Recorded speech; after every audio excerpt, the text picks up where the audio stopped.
everyone, selamat datang di Lia Reading Room YouTube channel, tempat di mana kita akan membahas ide-ide yang membentuk dunia.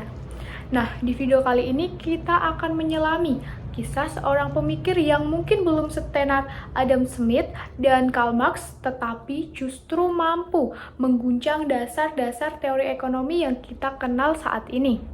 Dia adalah Karl Menger, ekonom asal Austria yang berani bertanya ulang mengenai apa sebenarnya yang menentukan nilai dari suatu barang.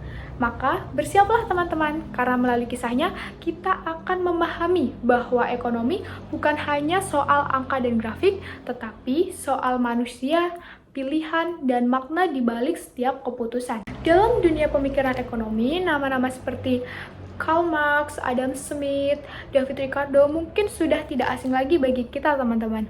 Mereka adalah pilar besar yang membentuk dasar teori ekonomi modern maupun klasik. Namun, di balik itu semua ada satu nama yang justru mengguncang fondasi pemikiran ekonomi konvensional. Seseorang yang berani bertanya, apa benar nilai dari suatu barang ditentukan oleh biaya produksinya? Atau justru oleh kebutuhan manusia yang menginginkannya? Beliau adalah Karl Menger, seorang ekonom asal Austria yang mengubah cara kita memahami harga, nilai, dan pasar. Untuk memahami gagasan Menger, kita perlu mengenal siapa sih Menger itu. Nah, Karl Menger adalah seorang pemikir ekonomi yang lahir pada 23 Februari 1840 di Neue Sächsien yang merupakan wilayah Kekaisaran Austria.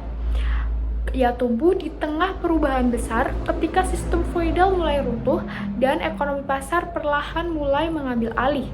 Setelah menempuh pendidikan di bidang hukum dan ekonomi, Menger memulai karirnya sebagai wartawan ekonomi.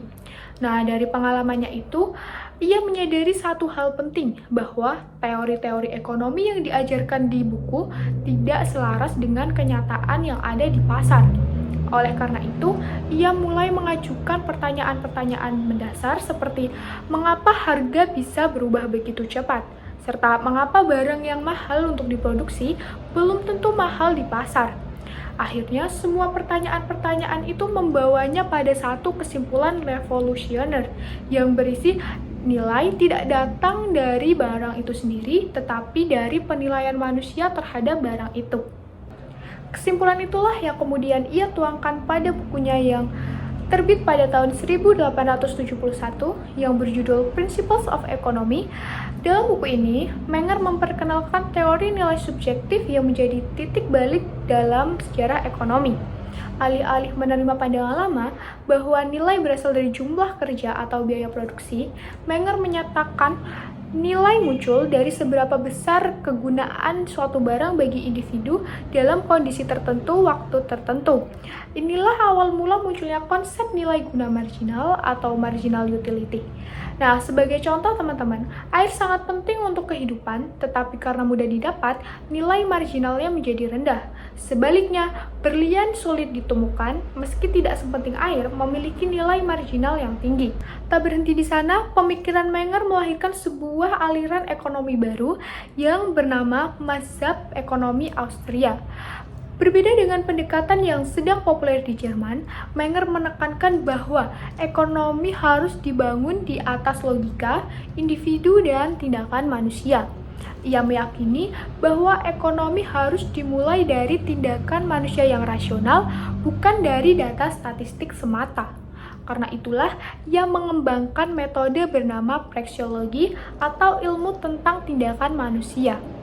Menurutnya, pasar tidak membutuhkan kendali dari luar untuk mencapai keseimbangan, tetapi pasar bekerja karena adanya keputusan dari jutaan individu, bukan karena tangan tak terlihat belaka. Seiring berjalannya waktu, pengaruh Karl Menger semakin meluas. Ia bukan hanya pelopor teori nilai subjektif, tetapi juga inspirasi bagi para tokoh besar seperti von Baerbock, Wieser, Ludwig von Mises, dan Friedrich Hayek. Berkat mereka, gagasan Menger terus berkembang dan memberi kontribusi besar bagi teori harga modern, kritik terhadap investasi negara, pemikiran libertarian dan ekonomi pasar bebas, serta kebijakan moneter dan teori uang. Dengan demikian, mazhab Austria menjadi kekuatan alternatif yang menyeimbangkan pandangan ekonomi arus utama, termasuk Keynesianisme dan Marxisme. Meskipun pemikirannya berpengaruh, kehidupan Akademi Menger tidak selalu mudah. Setelah banyak berkonflik dengan para ekonom pendukung metode historis, ia memilih pensiun pada akhir abad ke-19. Karl Menger wafat pada 26 Februari 1921 dalam ketenangan.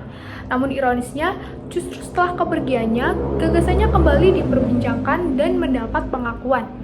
Ia memang tidak seekspresif Marx dan sepopuler Adam Smith, namun faktanya ia mampu melakukan sesuatu yang sangat penting. Ia menggeser pusat pemikiran ekonomi dari barang dan produksi menjadi manusia dan pilihan. Baik, jika kalian merasa video ini menambah wawasan kalian, jangan lupa like dan subscribe ya. Karena mungkin dari seorang wartawan ekonom seperti Mengers, kita bisa belajar bahwa ekonomi bukan hanya sekedar angka dan teori, tetapi tentang manusia, pilihan, dan makna. Sampai jumpa di video selanjutnya.